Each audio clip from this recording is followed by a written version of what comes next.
차자는 글자를 빌린다는 뜻입니다. 차자 표기는 글자를 빌려서 적는다.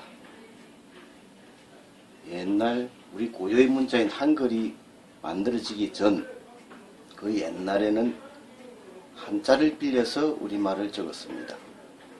한자를 그대로 사용한 것이 아니고 한자의 의미나 뜻을 빌려서 우리말에 맞게 적었습니다. 그것을 차자 표기랍니다. 한자의 음을 빌려서 적는 것을 음차 표기, 한자의 뜻을 빌려서 적는 것을 훈차 표기랍니다.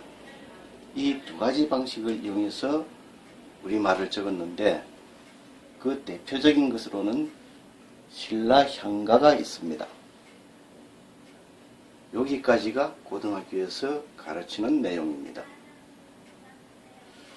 차자 표기 공부를 하면서 많이 헷갈린다는 사람들이 있습니다. 일본어의 음독, 훈독하고 이 음차, 훈차가 뭐가 뭔지 모르겠다. 그런 사람들이 많은데요. 해독자의 입장과 표기자의 입장을 몰라서 그런 것입니다. 우리말은 차자 표기, 고대국의 차자 표기는 표기자의 관점에서 접근해야 됩니다. 예를 들어서 하얀 말, 흰 말이라는 우리말을 한글이 없으니까 한자로 적어야 되는데 어떻게 쓸 것인가?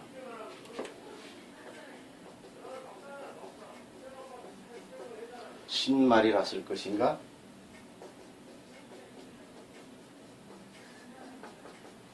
백마라 쓸 것인가? 이것을 고민하는 것이 차자 표기입니다. 어떠한 글자를 빌려서 어떻게 적을 것인가? 표기자의 입장에서 생각해야 되는 것입니다. 일본의 음독, 훈독은 이렇게 한자로 적어 놓은 것을 어떻게 읽을 것인가? 즉 해독자의 입장에서 보는 겁니다. 한자 그대로 읽으면은 하쿠바, 일본어로 음독하면 하쿠바라 합니다. 훈독하면은 시로우마. 그래서 일본인들은 하쿠바라고 읽을 것인가 시로우마라고 읽을 것인가, 즉 해독자의 입장에서 보는 겁니다. 그러나 우리는 아예 쓰여져 있지 않은 상태에서 우리말을 어떻게 쓸 것인가, 표기할 것인가, 그 관점에서 보는 것입니다. 내가 2000년 전의 표기자라 가정하고 생각하면 됩니다. 그러면 헷갈리지 않습니다. 차자 표기를 제대로 알기 위해서는 먼저 시니피앙과 시니피에라는 개념을 이해해야 됩니다. 시니피앙과 시니피에가 무엇인가? 자, 여기 그림이 하나 있습니다. 이것이 시니피에입니다. 이것을 나타내기 위해서 내가 말을 합니다. 나무라고 합니다. 나무가 시니피앙입니다. 이것은 시니피에입니다. 나무는 시니피앙, 이것은 시니피에. 영국인이 트리라고 합니다. 트리는 시니피앙입니다. 이것은 시니피에입니다. 중국인들이 무라고 합니다. 나무 목자, 무. 중국인들이 무라고 할 때에 거기에 결합되어 있는 시니피에는 역시 이겁니다. 시니피앙은 무이고 시니피에는 이겁니다. 이해가 되시나요? 이번에는 다른 관점에서 한번 알아보겠습니다. 외국인들이 많이 모여 있는데 어떤 사람이 문이라고 말을 했습니다.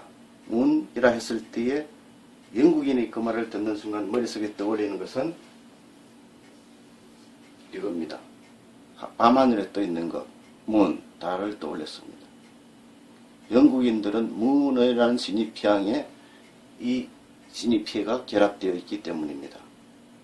그런데 중국인이라면 문이라는 그 말을 듣는 순간에 이것을 떠올렸을 것입니다. 문입니다. 중국인들은 문이라는 시니피앙을 듣는 순간에 떠올리는 시니피에가 이겁니다. 이 신입피해와 신입피해, 그 문이라는 신입피향이 결합되어 있기 때문입니다. 그래서 중국인들은 문이라고 쓰고 이것을 떠올리게 되고, 영국인들은 문이라는 이미지로, 즉 신입피해로 연결을 시키게 되는 것입니다. 똑같은 문이라는 신입피향에 결합된 이미지는 밤하늘의 달, 문짝 이렇게 다른 것입니다. 다른 걸 하나 더 들어볼까요? 이 그림이 있습니다.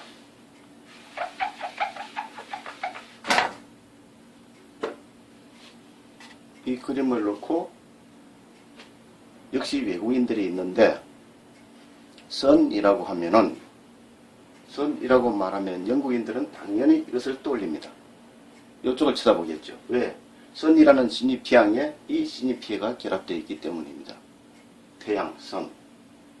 근데 중국인이라면은 선이라는 말을 듣는 순간에 이것을 쳐다보는 것이 아니라 이것을 쳐다보게 될 겁니다. 배, 손자.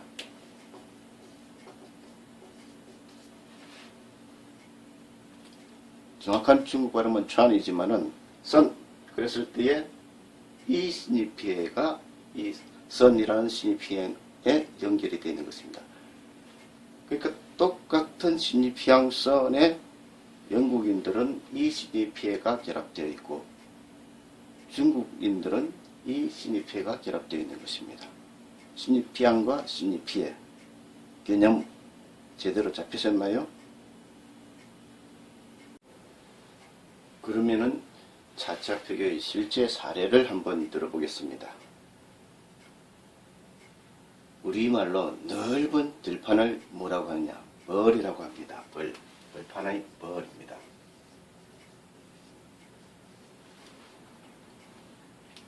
이 벌은 넓은 들판이니까 영어로 하자면은 필드를 할 수 있겠죠? 그 뜻이 적으라고 일단 적어 놓겠습니다. 이 우리말 벌을 한자로 어떻게 찾아야 할 것인가?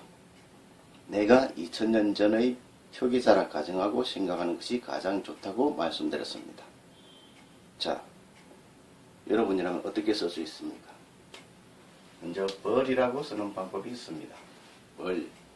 이 한자의 음이 벌입니다. 음을 빌려 쓴 것입니다. 이 한자가 지닌 뜻은 벌초, 풀을 베다. 벌초할 때 그 벌자입니다. 뜻은 상관하지 않고 음만 빌려 썼습니다. 그것을 음차라 합니다. 또 다르게 쓴다면은 이렇게 차자에서 쓸 수도 있습니다. 원입니다. 원. 원은 음은 다르죠. 벌하고 음차가 아닙니다.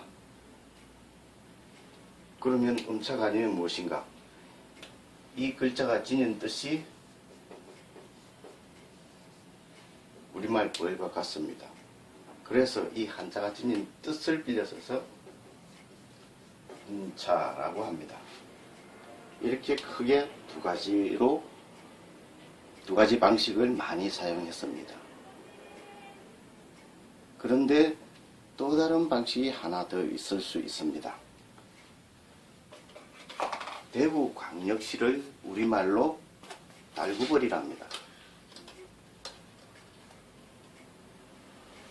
그 달구벌이라는 우리말을 한자로 음차해서 달구벌 이렇게 썼습니다. 그런데 삼국사기를 보면 달구벌을 달구화라고도 했다고 되어 있습니다.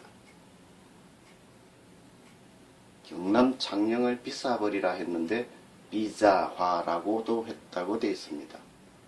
또 경북 경주 안강읍을 음즙벌이라 했는데 음즙화라고도 적었습니다. 보시면은 벌을 화라고도 썼습니다. 화. 이 화는 음차표기입니까? 훈차표기입니까? 일단 음차는 아니죠. 왜냐하면 음이 다르기 때문입니다. 음을 빌려 쓴 것은 아닙니다. 일단 음차는 아닙니다. 그러면 훈차, 훈차처럼 보입니다.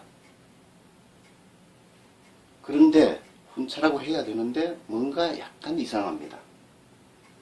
위의 원은 뜻이 필드, 즉 들판을 가리키는 말입니다.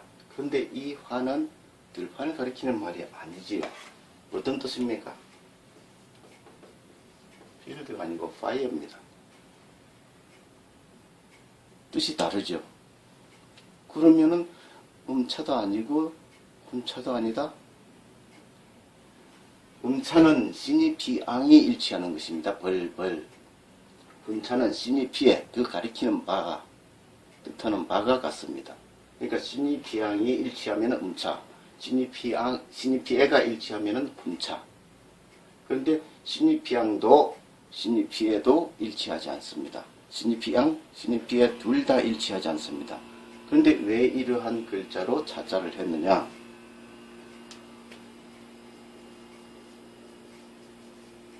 이 말과 이 말, 음이 비슷합니다. 그 점에 차가 난 것입니다. 그래서 유사한 음을 빌려 썼다 해서 사음훈차라 합니다.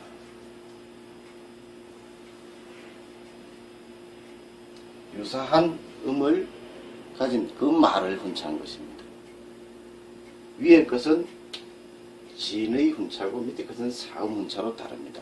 실제 이 글자가 지닌 그 뜻을 쓰고자 한 것이 아닙니다.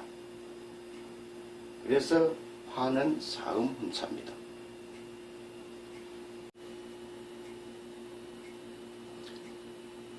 정리를 해보면요, 우리말 벌을 이렇게 쓰면은 음차입니다. 신이 피앙이 일치합니다. 이렇게 쓰면 훈차입니다. 신이 피해가 일치합니다. 진의 훈차입니다. 진의 훈차. 보통 훈차라고 그냥 훈차라고 하면은 진의 훈차를 가리킵니다. 이것은 신이 피앙도 신이 피해도 일치하지 않습니다. 음차도 훈차도 진의 훈차도 아닙니다. 유사한 음을 가진 말을 훈차한 것으로 사음훈차입니다.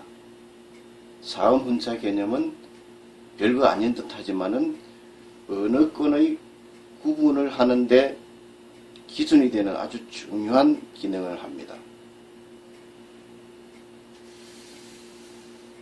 사음훈차 예를 하나 더 들어보겠습니다.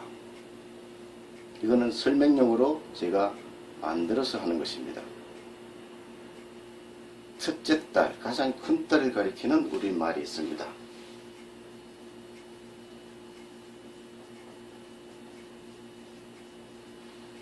맞딸이라고 합니다. 이 맞딸을 한자로 음차하여서 적는다면은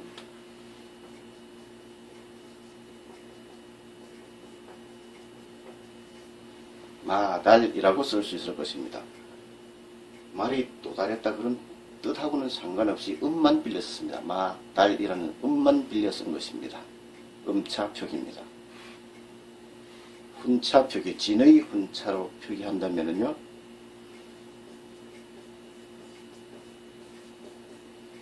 장녀라고 쓸 수 있습니다. 진의 훈차입니다. 그런데 또 다른 방법으로 쓸 수가 있을 것입니다.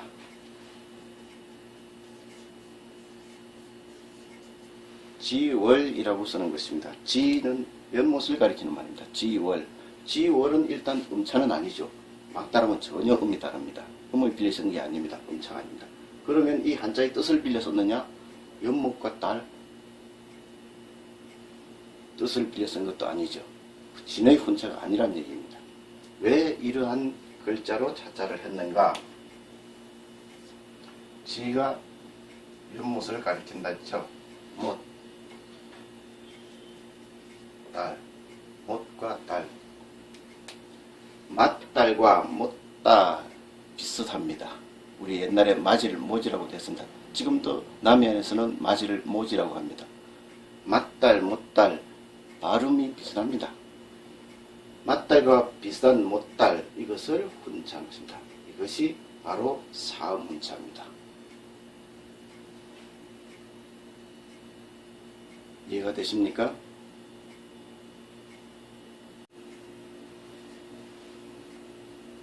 사람의 이름도 이런 식으로 차자를 해서 썼습니다. 실제 사례를 한번 들어보겠습니다. 하늘이나 하늘처럼 높은 것을 가리켜서 옛날에는 소울이라고 했습니다. 여기 써놨습니다. 소울. 그 뜻은 스카이 하이의 뜻입니다. 아주 높은 것을 가리키는 말입니다. 하늘 높이 나는 새를 솔개라 하는데 솔개의 그 소울입니다. 소울을 연진 발음, 느려서 발음하면은 소라가 됩니다. 소라.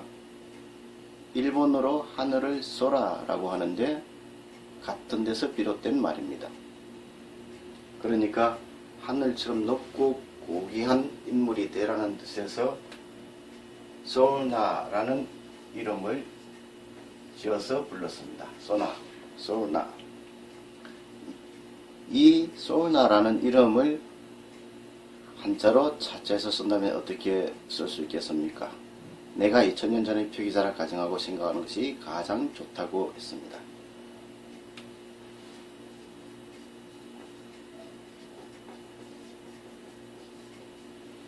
소나라고 쓸 수 있습니다. 음차표기입니다. 분차를 하면은요, 숭고라고 쓸 수 있습니다. 숭고, 높을 숭자, 높을 고자입니다. 진의 훈차입니다. 훈차, 진의 훈차. 근데 또 다른 방식으로 쓸 수 있습니다.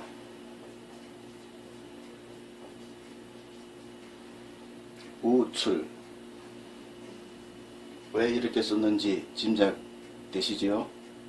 소우자, 날출자입니다. 바로 저 사음 훈차입니다. 이것은 소가 나갔다는 그런 뜻으로 쓴 게 아니죠. 진의를 훈차한 것이 아닙니다. 사음 훈차입니다. 자, 여기까지 1달러를 찍고요.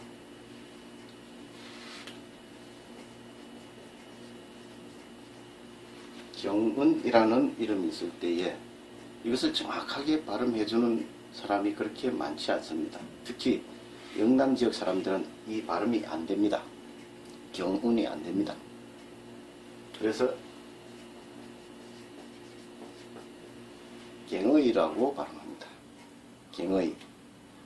저도 이 경은 발음이 안 돼서 이쪽에 가깝게 발음하고 있습니다. 이처럼 정확하게 그 발음을 못하는 사람들이 많기 때문에 소나라는 이름도 소나, 소네, 쉐네, 쉐나 뭐 이런 식으로 조금씩 다르게도 사람들이 발음을 했습니다. 지금도 그렇죠. 지금도 그래요. 소를 쉐라고도 합니다. 소고기를 쇠고기라 하고 소뿔을 쇠뿔이라고 합니다. 소와 새가 넘나들고 있는 것입니다. 혼용이 되고 있는 것입니다. 너 나한테 반했지? 이 말을 영남 사투리로 하면 니 내한테 반했지? 니 내한테 반했지? 라고 합니다.